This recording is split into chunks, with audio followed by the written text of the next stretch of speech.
Well, the clock is ticking on what could become one of the most dangerous confrontations in decades. President Trump says Iran is just weeks away from having a nuclear weapon, and he's giving himself a 2-week deadline to decide whether America joins military action against the country. But as Erica Brown reports, there's also a diplomatic scramble going on behind the scenes. As President Trump departed the White House Friday, he expressed concerns about Iran's potential nuclear capabilities. And I think within a matter of weeks, or certainly within a matter of months, they're going to be able to have a nuclear weapon. We can't let that happen.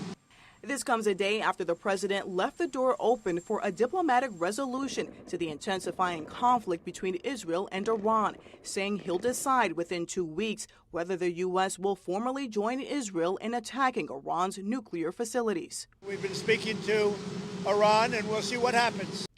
Also on Friday, the president's director of national intelligence, Tulsi Gabbard, said in a social media post she's in agreement with the president about Iran, writing, "America has intelligence that Iran is at the point that it can produce a nuclear weapon within weeks to months. President Trump has been clear that can't happen, and I agree." The post comes after Gabbard previously suggested to lawmakers that Iran was not building a nuclear weapon, and President Trump called that assessment wrong. In a possible step towards diplomacy, Iran's foreign minister met with European leaders Friday in Switzerland, the first face-to-face talks since the fighting began.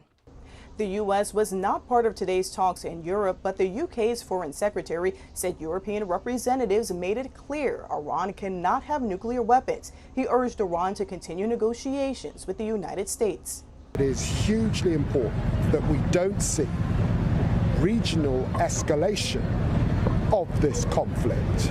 Following Friday's talks in Geneva, Iran's foreign minister said his country supports the continuation of discussions, though he insists Tehran will not negotiate with the U.S.